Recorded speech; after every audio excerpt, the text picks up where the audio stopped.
Kamu sedang duduk di kursi pesawat menuju konferensi astronomi penting saat matamu menangkap objek besar di luar jendela yang menghalangi cahaya matahari. Kopi di mulutmu seketika muncrat dan penumpang lain ikut terpana menatap keluar. Objek itu punya cincin mirip Saturnus. Dan gara-gara kejadian ini, pesawatmu yang tadinya terbang ke Jepang malah mendarat di California. Setelah turun dari pesawat, kamu menatap ke langit lagi. Sejumlah objek mirip planet raksasa melayang-layang di atas sana. Orang-orang di sekitarmu mulai mengambil foto sambil keheranan. Tiba-tiba, bola api besar jatuh di dekat bandara. Mereka semua langsung kelimpungan mencari tempat berlindung. Dan untungnya, objek itu jatuh di tengah landasan, jadi nggak memakan korban jiwa. Meski begitu, landasan pacu di situ menjadi rusak dan nggak bisa mendaratkan pesawat. Mereka semua saling berhimpitan agar tetap merasa aman. Tak lama kemudian, objek lain mulai bermunculan di langit. Komunikasi langsung mati dan terputus karena objek besar ini telah menghancurkan semua satelit. Menurut beberapa peneliti yang kebetulan ada di situ, objek ini merupakan planet dari tata surya yang jaraknya sejauh bulan. Merkurius dan Venus kelihatan kecil seperti satelit, tapi Saturnus berukuran paling jumbo di langit kita. Setelah kamu mengungkapkan identitasmu sebagai astronom, para peneliti itu malah mengajakmu untuk ikut dalam perjalanan menuju Antartika, tepatnya menuju stasiun observatorium di Kutub Selatan. Mereka perlu bantuan astronom untuk menyingkap misteri ini. Kamu pun mulai naik kapal menuju Antartika dan mengikuti koordinat yang ditentukan. Gelombang lautnya kok kuat banget ya? Padahal gak ada badai dan matahari bersinar cerah.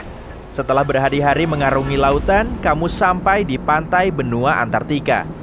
Kemudian, kamu melanjutkan perjalanan dengan naik mobil salju menuju stasiun Kutub Selatan Amundsen Scott. Di tempat ini, kamu dan timmu akan mendalami fenomena yang terjadi. Tapi rupanya, kamu nggak mengantisipasi cuaca ekstrim di sini, meskipun di pertengahan tahun. Sesampainya di stasiun tujuan, kamu langsung disambut oleh rekanmu yang berlarian sambil membawa dokumen. Mereka terus nyerocos soal planet yang mengorbit atmosfer kita. Sesaat kemudian, kamu sudah tiba di ruang konferensi, dan ketua peneliti langsung menjelaskan persoalannya.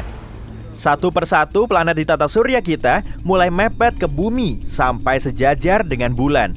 Tapi mereka belum bisa menjelaskan penyebab dan prosesnya. Venus telah sampai terlebih dulu, kemudian disusul Saturnus yang makin dekat. Jarak bulan kurang lebih sejauh 386.000 km dari bumi. Satelit alami kita ini bisa mempengaruhi pasang surut air laut dan samudra dengan gaya gravitasinya. Pasang surut air bisa diamati karena densitasnya lebih rendah dari daratan. Saat terjadi pasang naik, bumi tertarik menuju bulan. Planet lain terus saja mendekati bumi dan gaya gravitasinya menjadi kacau balau. Beberapa jam lagi, jarak Saturnus akan sejauh bulan kita. Kamu langsung menuju teleskop besar untuk mengamati semua planet itu. Pesawat dan helikopter gak bisa terbang dengan lancar karena gak punya teknologi radar yang mumpuni. Lihat tuh, Mars juga makin mendekat. Kamu diberitahu kalau gelombang pasang semakin sering terjadi dan sejumlah negara kepulauan mulai tenggelam. Untungnya, para penduduk sudah dievakuasi terlebih dulu. Bersamaan dengan Mars yang mendekat, Neptunus juga ikut merapat. Semakin lama, gravitasi bumi semakin fluktuatif. Kamu melaporkan temuanmu ini ke ketua peneliti dan agar bisa bertahan hidup, kamu harus segera membuat bunker. Lokasinya harus jauh dari laut dan samudra, serta bisa memuat banyak orang sebelum planet lain ikut-ikutan mepet ke bumi. Sekelompok insinyur pun tiba di lokasi dan segera membangun bunker. Bunker yang dibuat semalaman ini mulai dijejali banyak orang. Setelah beberapa saat, planet yang merapat semakin banyak. Mars dan Neptunus telah menempati posisinya bersama Merkurius, Venus, dan Saturnus. Pluto dan Uranus mulai bisa diamati dengan mata telanjang karena keduanya juga ikut mendekat. Gaya gravitasi bumi semakin gak terkontrol. Salju di gurun Antartika tetap mengambang selama beberapa detik tiap kali permukaannya diinjak. Lompatanmu bisa jauh lebih tinggi. Malam harinya juga nggak sepekat biasanya. Cahaya matahari yang terpantul dari seluruh planet lebih kuat dari cahaya bulan. Akibatnya, satelit alami kita ini jadi sangat redup. Setelah kamu amati lagi, kumpulan komet dan meteorit berterbangan di dekat atmosfer kita. Sebagiannya juga menabrak Mars dan Neptunus. Kita bisa menyaksikan semua fenomena ini dari bumi. puing-puing ruang angkasa juga mulai memasuki atmosfer bumi. Tapi kok aneh ya, semua planet malah mengorbit Saturnus. Setelah ngecek perhitunganmu, kamu bisa tahu kalau posisi semua planet telah sejajar dengan orbit Saturnus. Karena massa planet ini paling berat di antara semua planet di tata surya kita. Cincin Saturnus terbuat dari partikel es dan ukurannya bervariasi. Ada yang sebesar bus, ada juga yang sekecil kerikil. Dan semua material ini terlontar ke planet lain, kemudian bikin kondisinya jadi kacau. Pergeseran orbit yang awalnya nggak terasa, kini semakin kuat. Kemudian disusul dengan gempa dan gunung meletus. Orang-orang mulai berkemas dan bersiap kabur. Antartika mulai banyak gunung berapi yang tertimbun di bawah es beku. Ada yang tersembunyi di bawah tanah, ada juga yang menyembul di atas permukaan tanah. Gaya gravitasi Saturnus jauh lebih kuat daripada gaya gravitasi bumi di bulan. Makanya, inti dalam bumi meningkatkan reaksinya, kemudian memicu gempa dan letusan gunung berapi. Mereka kelihatan sangat buru-buru, lalu bergegas menuju helikopter yang akan membawa mereka ke Afrika Selatan. Helikopter ini punya jalur langsung tanpa radar pemandu. Akhirnya, kamu sampai di Afrika Selatan yang sebagian besarnya tertutup air. Helikopter itu mendaratkanmu di tengah-tengah benua Afrika. Kemudian, kamu menyusuri gurun Sahara. Hamparan gersang tanpa pepohonan ini akan jadi tempat teramanmu. Saat mendongakkan kepala, kamu bisa lihat planet lain juga mendekat. Oh, ada Jupiter tuh, planet terbesar di tata surya kita. Ukuran bumi cuma akan sebesar buah anggur, kalau saja Jupiter sebesar bola basket. Planet ini terus melesat.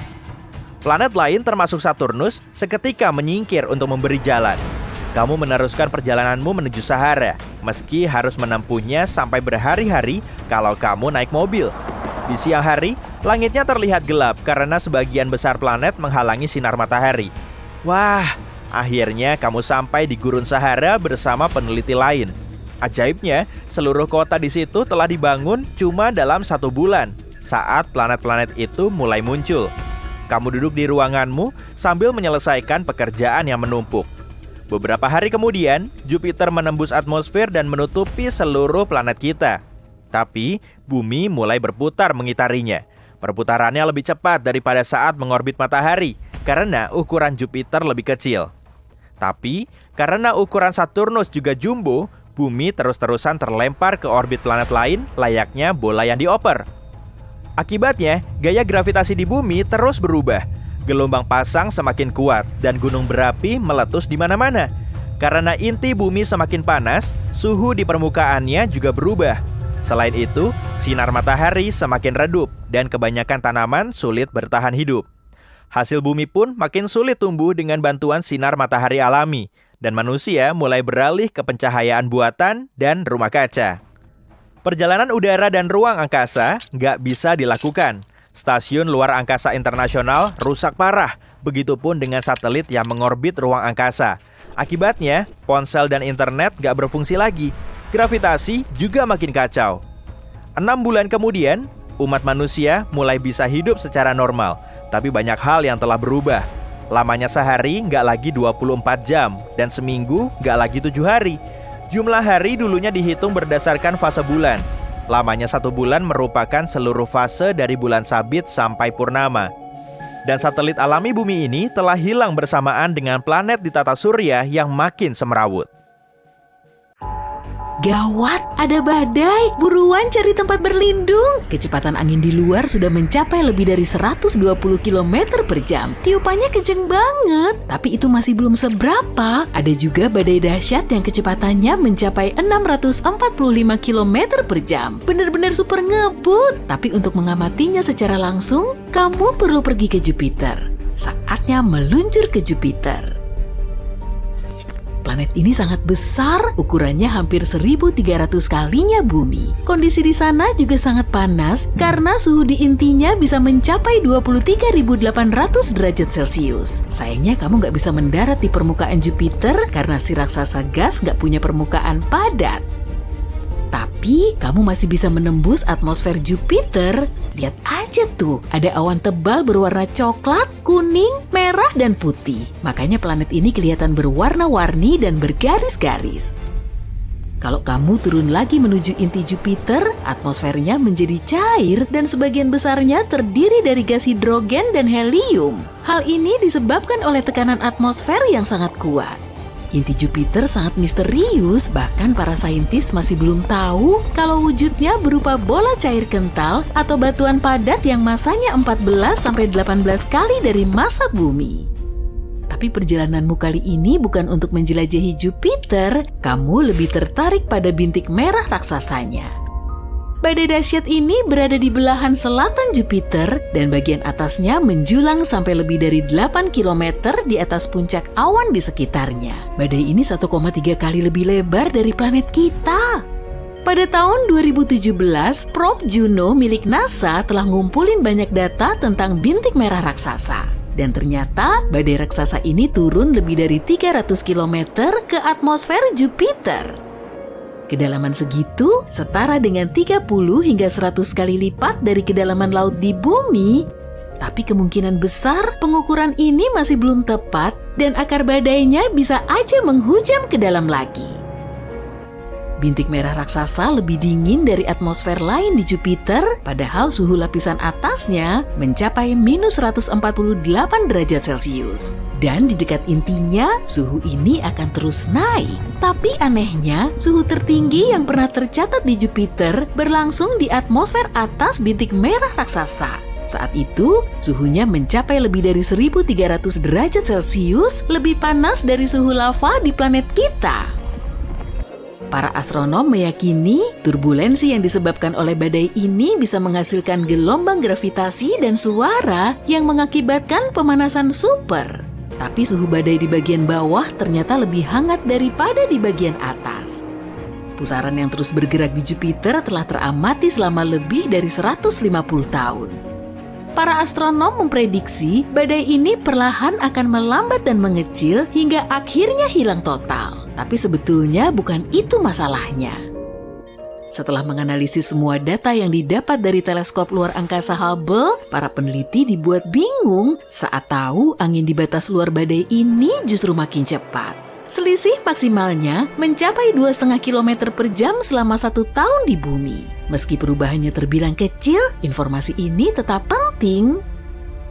Kecepatan angin di tepi badai bisa mencapai 643 km per jam atau lebih ngebut dari tornado di bumi. Tapi kecepatan di pusat badai nggak sengebut tepinya, tiupan angin di situ jauh lebih lambat.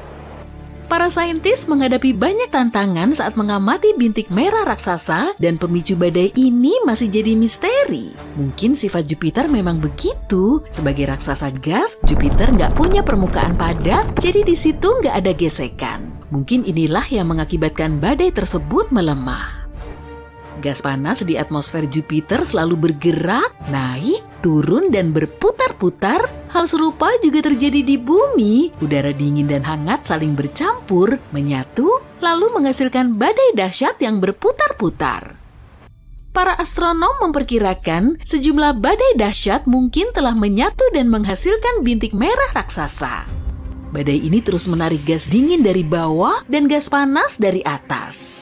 Apalagi pusaran lain yang lebih kecil juga mungkin terserap ke dalamnya, lalu terbentuklah bintik merah raksasa yang makin kuat. Sayangnya para astronom nggak bisa mengamati atmosfer rendah di Jupiter karena terhalang oleh awan tebal. Bahkan selama bertahun-tahun, para saintis telah berspekulasi tentang misteri di bawah bintik merah raksasa. Mungkin ada gunung berapi besar? Kayaknya enggak deh. Jupiter mengandung banyak gas dan gak punya kerak, jadi permukaannya gak bisa retak atau ngeluarin lava dari inti planet. Sejumlah teori telah ngejelasin penyebab warna khas pada bintik merah raksasa. Warnanya bervariasi dari salmon keputihan dan salmon pucat hingga jingga cerah dan merah bata. Beberapa saintis meyakini jawabannya terdapat di bawah bintik merah besar di dekat permukaan Jupiter. Lapisan gas tanpa warna mungkin telah bereaksi dengan radiasi ultraviolet yang berasal dari matahari. Fenomena ini mungkin telah menghasilkan warna merah pada badai, tapi itu masih teori, jadi nggak ada yang tahu pasti.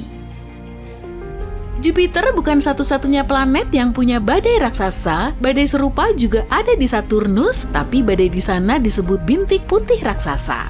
Wah, bagus juga ya nama-namanya. Badai ini punya ekor awan putih di sekitar Saturnus dan akan muncul tiap 30-an tahun sekali.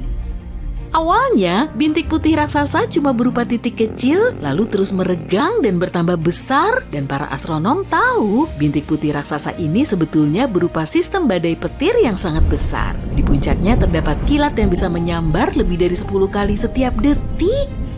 Sumber energi dari bintik putih raksasa masih jadi misteri. Ada yang bilang matahari telah menyuplai energinya. Tapi menurut pendapat lain, pola awan badai hanya bisa terjadi kalau di dalamnya ada sumber panas yang menyuplai energi secara langsung. Gak cuma badai dahsyat di berbagai planet di tata surya kita yang bikin para astronom kebingungan. Oke, saatnya kita pindah ke Pluto. Planet kerdil ini diketahui berukuran paling besar di tata surya kita. Atmosfer Pluto sangat tinggi di atas permukaannya dan memiliki lebih dari 20 lapisan. Semua lapisan ini sangat dingin dan super padat. Bulan kita juga punya lapisan seperti atmosfer, namanya adalah eksosfer, dan di dalamnya terdiri atas helium, neon, dan argon. Densitasnya 10 triliun kali lebih rendah dari atmosfer bumi. Saat menjelajahi luar angkasa, kamu perlu mewaspadai lubang hitam. Gravitasi di lubang hitam sangat kuat hingga cahaya nggak akan bisa lolos dari jeratannya. Tapi kadang lubang hitam mirip banget kayak gunung berapi galaksi yang sangat besar. Gunung berapi ini terus meletus tapi nggak ngeluarin lava. Lubang hitam menghasilkan energi yang sangat besar dan fenomena ini ninggalin bekas lubang besar pada material dan gas di sekitarnya. Beberapa waktu yang lalu, para saintis menemukan salah satu kawah terbesar di alam semesta. Teleskop radio dan sinar X mendeteksi lubang hitam supermasif yang telah lama mengamuk. Lokasinya ada di gugus galaksi sekitar 390 juta tahun cahaya dari bumi. Ukuran kawah ini kurang lebih 15 kalinya galaksi Bima Sakti. Pasti gede banget kan? Selama berada di luar angkasa, kamu nggak boleh sembarangan mendarat di planet asing. Bisa-bisa kamu akan terjebak di planet K2141b yang berada di luar tata surya kita. Planet ini sekilas kelihatan mirip dengan bumi kita. Ada air laut yang menguap, menghasilkan awan, mengembun, lalu jatuh lagi ke permukaan planet sebagai hujan. Bedanya, hujan di sini nggak berupa air, tapi batu. Permukaan eksoplanet K2141b diselimuti lautan lava sedalam puluhan. Para ilmuwan terus menemukan planet baru yang mereka sebut sebagai bumi super. Planet ini punya bobot lebih berat dari bumi tapi jauh lebih ringan dari raksasa es Uranus dan Neptunus. Bumi super terdiri dari batuan, gas, atau perpaduan dari keduanya. Dan umumnya berukuran 2-10 kali lebih besar dari bumi. Planet ini memang menarik untuk dipelajari, tapi jaraknya sangat jauh. Lokasinya di luar tata surya kita dan keberadaannya sudah lumayan dikenal seperti planet menarik lain, Neptunus Mini. Bumi super juga bisa berupa katai gas, raksasa es, atau objek raksasa berbatu-batu. Dan sekali lagi, tata surya kita nggak punya planet seperti ini. Terus planet apa ya yang ada di tata surya kita tapi nggak ada di tempat lain? Jupiter dong. Sang raksasa gas merupakan objek terbesar dan terberat yang mengorbit matahari. Raja planet ini punya kekuatan besar untuk mendominasi tata surya kita dan dianggap suka menelan planet lain. Suatu protoplanet telah menghantam Jupiter sekitar 4,5 miliar tahun yang lalu ketika umurnya masih relatif muda. Protoplanet ini 10 kali lebih berat dari bumi serta tersusun atas es dan batuan. Tabrakan hebat ini mengakibatkan inti Jupiter pecah, kemudian helium dan hidrogennya bercampur dengan materi yang lebih padat. Lama-kelamaan, materi berat ini kembali ke intinya yang padat seperti yang kita lihat di masa kini. Kalau sebelumnya Jupiter pernah melahap planet lain, kebiasaan ini juga bisa terus berlanjut. Tata surya kita diduga pernah memiliki lebih banyak planet besar. Area di sekitar Merkurius sekarang juga terbilang kosong. Area serupa di sekitar banyak bintang induk lebih dipenuhi planet bermassa sedang yang ukurannya sebesar Bumi sampai Neptunus. Di awal pembentukannya, tata surya kita sangat nggak beraturan. Banyak bintang muda dikelilingi cakram debu dan gas yang berputar-putar, kemudian menghasilkan planet dari serpihannya. Terbentuklah planet berbatu kecil yang sangat panas dan terang di dekat bintang, sedangkan raksasa gas berada jauh di area yang lebih dingin agar materi gasnya lebih awet. Meskipun planet dalam kita kelihatan sangat stabil dan tenang di masing-masing orbitnya, dulu kondisinya nggak setenang itu. Orbit sebagian planet nggak berbentuk lingkaran, tapi lonjong dan lebih nyentrik. Jadi, planet harus berayun dulu saat mau mendekati bintangnya, kemudian menjauh. Seakan-akan planet tersebut telah terlempar oleh gravitasi planet lain selama perputarannya. Teori Grand Tech menjelaskan berbagai peristiwa yang terjadi selama jutaan tahun pertama setelah tata surya kita terbentuk. Jupiter, salah satu pemain utama kita ini, mungkin telah tertarik mendekati matahari.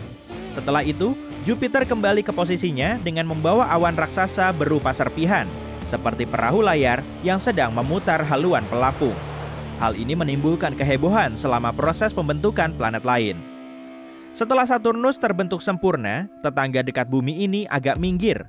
Kalau teori Grand Tech terbukti benar, berarti Jupiter telah menelan objek apa aja yang ada di lintasannya. Migrasinya juga mungkin telah menyebabkan lebih banyak tabrakan. Kemungkinan, Jupiter telah memindahkan sebagian air yang sekarang ada di lautan kita. Planet ini juga telah memindahkan banyak asteroid. Dari waktu ke waktu, Jupiter terus melesatkan objek luar angkasa ini ke medium antar bintang atau ke sela-sela planet dalam di tata surya kita. Mungkin Jupiter juga punya andil dalam kepunahan dinosaurus 66 juta tahun yang lalu saat batu luar angkasa menghantam lepas pantai semenanjung Yucatan di Meksiko. Tabrakan ini menyebabkan gempa bumi, letusan gunung berapi, dan sejumlah tsunami yang berdampak besar pada hewan dan tumbuhan di muka bumi. Gak ada yang tahu pasti asal-muasalnya. Dan kita juga nggak yakin apakah objek itu berupa asteroid atau komet. Menurut salah satu teori, objek itu kemungkinan berupa komet dari awan Oort yang terdiri dari serpihan es. Dan lokasinya ada di tepi tata surya kita. Bisa jadi, komet ini telah terpental dari lintasannya karena pengaruh Jupiter dan gaya gravitasinya yang kuat.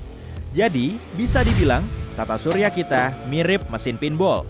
Dan sebagai planet terbesarnya, Jupiter mendepak komet yang masuk ke dalam orbit, kemudian mengarahkannya menuju matahari. Saat berada dekat di matahari, komet ini akan hancur oleh kekuatan pasang surut kuat, kemudian berubah menjadi serpihan kecil. Setelah kejadian ini, mamalia mulai mendominasi bumi. Jadi, tanpa Jupiter, kita mungkin nggak akan ada. Begitupun dengan bumi kita.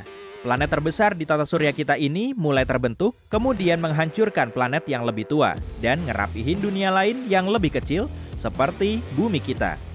Mungkin karena Jupiter juga, keberadaan planet Nine belum bisa ditemukan sampai sekarang. Para ilmuwan meyakini keberadaan planet Nine ini dan mereka memperkirakan lokasinya ada di luar Neptunus, tapi bukan Pluto. Tata surya kita punya 3 zona, yaitu zona planet dalam, planet luar, dan zona di luar tepinya. Planet misterius ini bisa aja seukuran bumi atau Mars, dan berputar-putar di sela-sela raksasa gas sebelum akhirnya terlontar ke bagian luar tata surya, atau malah menuju area di ruang angkasa yang sangat jauh. Jupiter bergaris-garis karena memiliki perbedaan suhu, gas atmosfer, dan komposisi bahan kimia. Para ilmuwan pernah mengira kalau pola garisnya ini disebabkan oleh angin atmosfer yang sangat kencang, serta materi yang bergerak di berbagai lapisannya. Tapi ternyata, garis atau zona berwarna terang ini juga menampilkan lokasi kenaikan gas. Kalau garisnya berwarna gelap, atau disebut juga dengan belt, maka gasnya akan turun. Satelit Jupiter juga bisa menyebabkan planetnya bergaris-garis, karena bisa menarik sel konveksi atmosfer. Di pusat Jupiter, terdapat inti cairan kental yang tersusun atas helium dan hidrogen metalik dengan berbagai unsur terlarut lain yang lebih berat. Semakin menjauhi pusatnya, suhu dan tekanan di dalam planet akan semakin turun. Sehingga, bagian dalamnya yang cair bisa memberi jalan masuk gas dari atmosfer. Kebanyakan gas ini berupa helium dan hidrogen. Belum ada yang bisa memperkirakan kedalaman batas gas dan cairan ini, tapi kemungkinan seluruh area yang berada di kedalaman ribuan kilometer di bawah puncak awannya berwujud cair. Ukuran Jupiter mungkin masih lebih besar dari Saturnus kalau gasnya dihilangkan. Jupiter juga kadang dijuluki sebagai bintang gagal, meski nggak sepenuhnya benar. Kebanyakan zat penyusunnya terdiri dari hidrogen, sama seperti bintang biasa, tapi masih belum cukup besar untuk melakukan reaksi termonuklir sendiri di intinya, yang lambat laun akan mengubahnya menjadi bintang. Menurut teori, tiap objek bisa berubah menjadi bintang kalau materinya mencukupi. Kalau masanya sudah cukup, suhu dan tekanan dalamnya akan naik, kemudian menyebabkan fusi nuklir. Nah, untuk mengubah Jupiter menjadi bintang seperti matahari, masanya perlu dinaikin sampai 1000 kali lipat. Dan untuk mengubahnya menjadi katai merah yang lebih dingin, masanya perlu ditambah sampai 80 kali lipat. Dengan begini, Jupiter nggak akan tiba-tiba menjadi bintang baru di tata surya kita. Tapi, kalau ada banyak objek saling bertabrakan, bisa aja Jupiter akan menelannya. Dan menurut teori, kalau Jupiter bisa menjadi bintang besar, planet lain nggak akan bisa menghasilkan orbit yang stabil. Radiasi yang akan diterima juga akan naik, sehingga kehidupan di tata surya kita akan semakin sulit terbentuk. Kecepatan rotasi Jupiter paling ngebut di seluruh tata surya kita. Kala rotasinya cuma berlangsung selama 10 jam, meski ukurannya lebih dari 300 kalinya bumi, dan masanya 2,5 kali lebih berat dari semua planet lain di tata surya. Tapi, kalau Jupiter lebih berat lagi, ukurannya akan menyusut. Artinya, Jupiter akan lebih padat dan mulai menarik masanya sendiri. Planet ini bisa 4 kali lebih berat, meskipun ukurannya tetap sama.